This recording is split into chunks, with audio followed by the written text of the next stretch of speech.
উনুন test of Bengal, সহজে রান্না শেখার ঠিকানা। আপনাদের সাথে আমি পায়েল। শুরু করছি আজকের রান্না। আজ আমি রান্না করছি লাউ শিঙি। লাউ চিংড়ি তো অনেক খেয়েছেন, লাউ শিঙির স্বাদ খেলে সেই স্বাদও কিন্তু আপনারা ভুলতে পারবেন না। একটা অন্য ধরনের বা অন্য রকমের মাছের রেসিপি নিয়ে আজ আপনাদের কাছে আমি হাজির হয়েছি। আর রান্নার জন্য এখানে আমি প্রথমেই লাউটা ভালো করে ধুয়ে নিচ্ছি। দীর্ঘদিন যারা শারীরিক কোনো সমস্যা বা রোগে আক্রান্ত তাদেরকে শিঙি মাছ বা শিং মাছ খাওয়ার পরামর্শ দেওয়া হয় এবং বলা হয় যে এই মাছ খেলে শরীরে রক্ত এবং শক্তি বাড়ে। আচ্ছা, এটা কি সত্যি নাকি মিথ, কি বলা যায় বলুন তো আপনারা? রান্নার জন্য এখানে পুরো লাউ আমি নেব না, আমি প্রায় অর্ধেক পরিমাণ লাউ এখানে কেটে নিচ্ছি আর ফালি ফালি করে কেটে নিচ্ছি। দেখে বুঝতেই পারছেন লাউটা কতখানি কচি। কচি লাউ হলে কিন্তু রান্নার স্বাদ অনেকখানি বেড়ে যায়। উনুন টেস্ট অফ বেঙ্গল সবসময়ই আপনাদের কাছে খুব সহজে এবং কম সময়ে বিভিন্ন ধরনের রান্না করে দেখায়। আজকের রান্নাটাও যে তার ব্যতিক্রম নয় তা কিন্তু আপনারা বুঝতেই পারছেন। তাই উনুন টেস্ট অফ বেঙ্গলকে ভালোবেসে আপনারা করে তুলতেই পারেন আপনাদের রান্নাঘরের সাথে। লাউ এমন একটা সবজি যার খোসাও খেতে খুব সুস্বাদু হয়। এই খোসাগুলো আলুর সাথে ঝিরিঝিরি করে কেটে ভাজলেও গরম ভাতের সাথে খেতে যেমন ভালো লাগে, তেমনি কালো জিরে, রসুন এবং কাঁচা লঙ্কা ফোড়ন দিয়ে এই খোসাগুলো ভাজা করে তারপর বেটে নিয়ে গরম ভাতের সাথে খেতেও অপূর্ব লাগে। লাউ এখানে আমি চৌকো আকৃতিতে কেটে নিয়েছি, ঠিক যেমন পনির কাটা হয় তেমনি। আর কড়াই গরম করে 1 টেবিল চামচ জিরে আমি ভেজে নিচ্ছি। এই ভাজা মশলাটা রান্নার স্বাদ বাড়িয়ে দেবে অনেকখানি। জিরে গরম হয়ে গেলে আমি শিলে বেটে নিচ্ছি। আজকের রান্নায় 1 টেবিল চামচ ভাজা মশলা বা এই জিরে আমার লাগবে না। যে পরিমাণ গুঁড়ো মশলা বা ভাজা মশলা হবে তার অর্ধেক পরিমাণ আমি রান্নায় ব্যবহার করব। আমি খুব কম বয়সে জন্ডিসে আক্রান্ত হয়েছিলাম এবং তারপর যখন সুস্থ হয়ে বাড়ি ফিরেছিলাম হাসপাতাল থেকে, তখন কিন্তু ডাক্তারবাবু আমাকে নিয়মিত শিঙি মাছ খাওয়াতে বলেছিলেন, কারণ শিঙি মাছ খেলে আমাদের পেট বা লিভার খুব ভালো থাকে।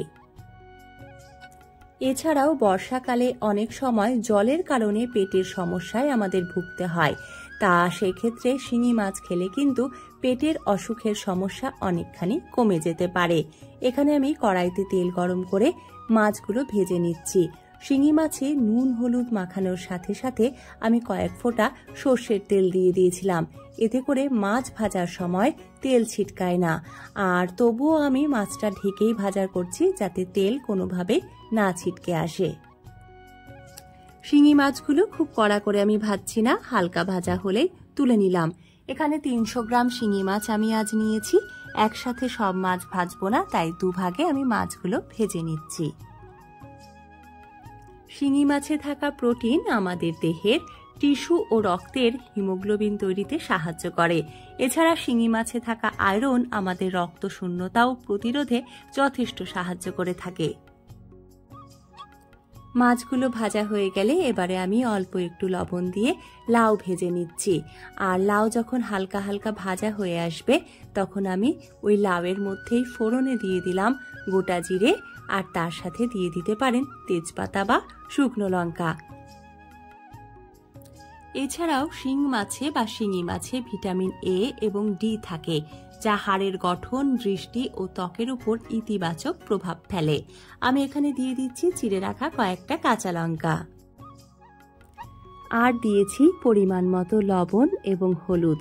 এতক্ষণে লাউ খুব ভালো করে ভাজা হয়ে গেছে এবং অনেকটাই সেদ্ধ হয়ে এসেছে। এবারে আমি দিয়েছি ঝোলের জন্য জল, আর ঝোল ফুটে উঠলে ভেজে রাখা মাছগুলো আমি দিয়ে দিচ্ছি। আঁচ কমিয়ে ঢাকা দিয়ে রান্না করে নেব যতক্ষণ না এই ঝোলটা পুরোপুরি শুকিয়ে যাচ্ছে, কারণ মাছটা আমি যেহেতু কম ভেজেছিলাম তাই বেশিক্ষণ সেদ্ধ করলে রান্নার স্বাদ অনেকখানি বেড়ে যাবে। আর এই রান্নাটাই না খুব বেশি ঝোল বা পাতলা আমার একেবারে ভালো লাগে না, তাই তো যতক্ষণ না এই ঝোল পুরোপুরি শুকিয়ে যাচ্ছে আমি রান্না করে নেব আজকের এই শিঙি লাউ। স্বাদ বাড়ানোর জন্য আমি দিয়েছি 1 চা চামচ চিনি, আপনারা কিন্তু চিনিটা এড়িয়ে যেতেও পারেন।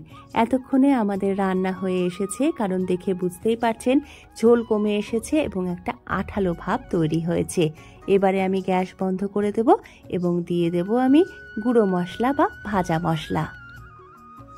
গরম ভাতের সাথে এই শিঙি লাউ খেয়ে যে কেউ বলবে বাহ কি স্বাদ। তাই আপনারাও একদিন অবশ্যই বাড়িতে এই রান্নাটা ট্রাই করবেন। আর হ্যাঁ, আরেকটা কথা, এই শিং মাছ বা শিঙি মাছের চামড়া অনেকেই ঘষে তুলে দিয়ে রান্না করতে পছন্দ করেন, তারা সেইভাবেই রান্না করবেন।